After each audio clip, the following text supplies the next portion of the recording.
Welcome to TalkNorth.com. Thanks to our longtime producer, Brandon Morton. Please download before you listen. If you'd like to advertise with us, you can reach us at talknorthpodcast@gmail.com. And please follow us on Twitter at TalkNorthPod. Two promo codes to be aware of. BiteSquad.com. Use the promo code TalkNorth to get your first delivery free.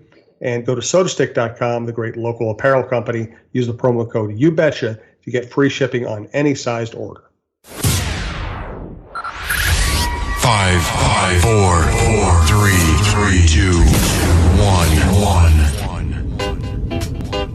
1. Turn this thing up. Let's do this. Always passionate, always fiery. You're listening to the Strom Sports Show. Take it away, Steven. And we welcome you in here to another edition of the Strom Sports Show. Steven Strom here, TalkNorth.com. Big shout out to my producer, Brandon Morton. Matt Augusta, my video editor. If you want to advertise with us, go on our website at TalkNorth.com. And hit up Jim Suhan. He's the guy to talk to. We've got a jam-packed show today. I've got Negative Dave making his return. He'll talk about the Twins. He's got to be very excited, even though they're sort of in a slump right now. Negative Dave will come back, make his return. We've got some wild stuff to talk about, okay? I talked to Michael Russo this week. I really want to break down here where it went wrong for this team, what trades, because let's be honest here, there are certain things that have to happen in a franchise for it to go down this bad. And for me, you go from 6 straight playoff appearances to a team where you don't know when they're going to get back there, to be honest with you, because after this year, it just seemed like something was missing, something was different. So we'll revisit the trades, the playoff losses, all that good stuff here, and I'll break that down for you, where it went wrong here for the Wild. We've got Love It or Leave It, the producer, Matt Augusta. He'll come in, he'll tell me some topics for today. And then we've got some other news in the NBA world with Derrick Rose, who just came out with a new book, which everyone knows who listens. I'm a big book guy now, big sports book guy. And Derrick Rose came out with this new book, and he basically gets into detail about what happened with Jimmy Butler, what went down in that organization. And basically, Jimmy Butler made a pretty valid point. And I've always been Team Jimmy. I've made that clear since the beginning. What he did during practice, like how he handled it, yes, he could have handled it better. But what he was preaching, he was 100% right. And one of the things that Rose was talking about was why Jimmy Butler was so angry, because why are you giving Towns and Wiggins these types of contracts, this type of money, when they haven't done anything record-wise or with the team playoff-wise until Butler got there. So Butler felt, well, they didn't do anything until I got there, and they weren't ready to negotiate a contract with me, but they're willing to give Andrew Wiggins and Karl Towns $153 million on the max deal. 100% agree, but I'll get into that a little bit later. We've also have Strom Stud of the Week, I'll tell you. Just in general, a Minnesota player, coach, whatever it may be. Talk a little about him if he makes the list here. But let's first begin here with the Wild, okay? And I wanted to revisit what went wrong for this team. Now, we talked about earlier what I was saying about what has to happen for a franchise to kind of take that spiral into mediocrity. And there's a couple of things that I'm going to look at with this team. Number one is the trades they made. With Paul Fenton, with Chuck Fletcher, the trades they made have been suspect, okay? The playoff failures have been monumental. The irrational decision-making, this all equals the Wild head into this irrelevance, okay? And I wanted to revisit everything here. So let's begin where I think the problem started, okay? Let's revisit 2 years ago, where the Wild finished second in the West, okay? And they were rolling, they had depth, they were scoring, they were fast, speedy. The Boudreau system was 100% working. And then they go out and they make this trade for Martin Hanzal and Ryan White, February 26, 2017. Okay, the Wild were 39-14 when they go and make this trade for Hanzal and White.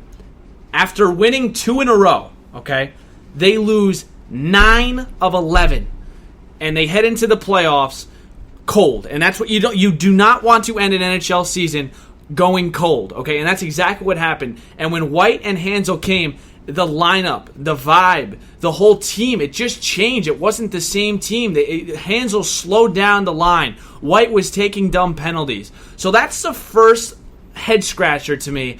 Why would you bring in a guy like Martin Hanzal that slows down your lineup, and a guy that Ryan White, who in the beginning, you kind of liked his physicality, but then you really kind of calculate everything, and he hurt the team more than he helped the team with the penalties he was taking. That's number one here.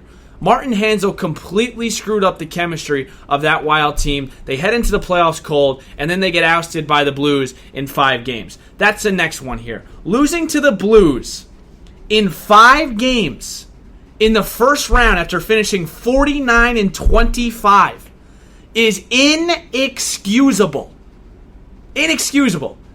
And everything, like, you work for 82 freaking games, okay? And the Wild had the best year in franchise history. To lose in 5 games to the Blues, who weren't even close to you, and you lost your former coach, let me add that as well.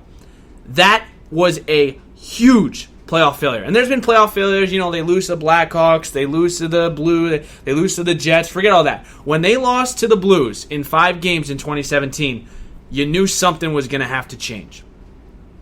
June 21st, that offseason, after they lose to the Blues in 5, the Wild lose Erik Haula and Alex Tuch. Now, there is one thing that I'll say. Losing them is one thing. Having them go on and dominate and get to a Stanley Cup with the Vegas Golden Knights is a whole other. Alex Tuch had 20 goals, 32 assists in 52 games played last year. Did anyone sniff those numbers for the Wild other than Parise or I really Zucker? Coyle was, of course Coyle's out there scoring 10 goals for the Bruins now during this playoff run, but that tremendously hurt the organization. It definitely made me question everything that Chuck Fletcher, Paul Fenton did. This was under Chuck Fletcher. But losing Erik Haula and Alex Tuch, and by the way, Haula had 29 goals and 26 assists 2 years ago because he got hurt this year. 29 goals for Erik Haula. This guy was labeled as just a guy that was going to come on and bring energy on the third line, and he wasn't going to be that scorer. That's what the Wild's front office would tell us. That's what the coaches would. We don't need Erik Haula to score, even though he goes to Vegas and scores 29 goals. Same thing with Alex Tuch. You gave up on him at 23 years old. The guy had 20 goals, 32 assists. Do you think the Wild could have needed that this year? So that's number 3 here. You made irrational decisions. You let go of Alex Tuch. Erik Haula is one thing because he was with the Wild for a while. He wasn't putting up crazy numbers. But Alex Tuch, your guy that you drafted, 23 years old, to give up on him, to trade him away, that is inexcusable. Okay, now let's revisit this year. Trading Nino Niederreiter for Victor Rask will go down as one of the worst trades, I think, in franchise history. Victor Rask is awful.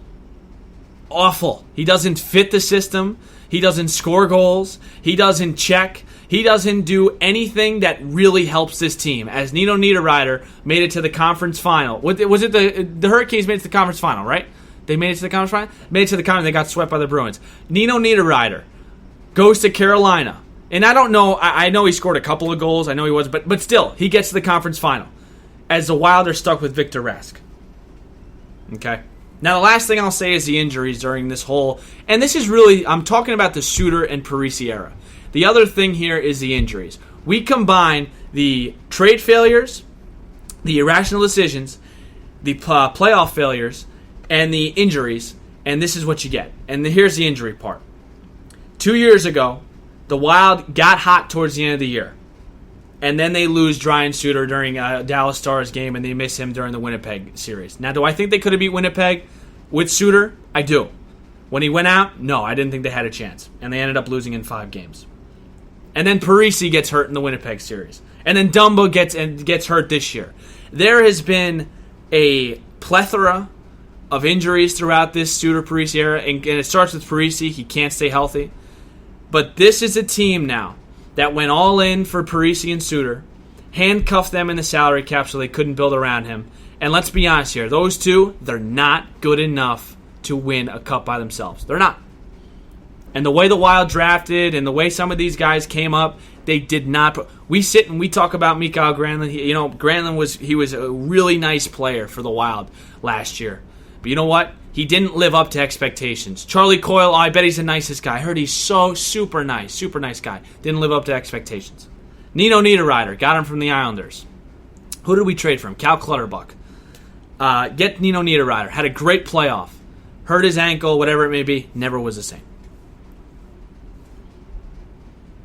This is where the spiral began. It started with the Hansel trade. It started with getting Ryan White, screwing up the chemistry. Because that was the year, if there was ever a time to get to the Stanley Cup, that was the year. I think the Blackhawks got swept by the Predators that year, and they were the number 1 seed. And that was the biggest mental block that the Wild had, was the Chicago Blackhawks. When the Blackhawks got swept, you thought it had to be the year the Wild break through, and it didn't. So now the Wild sit here after 7 years with Parise and Suter, have not been to a conference final, have not won a second-round series, cannot turn around the season last year, had an opportunity in the putrid West to sneak in, couldn't get in. And now they sit here without Coyle, who's in the Stanley Cup, without Nino, who made it to the Western Conference Final, and without Granlund. And now you're stuck with Ryan Donato, Kevin Fiala, Paul Fenton, and the cherry on the top, the icing on the cake for me, how about Phil Kessel? Phil Kessel in the trade rumors, right?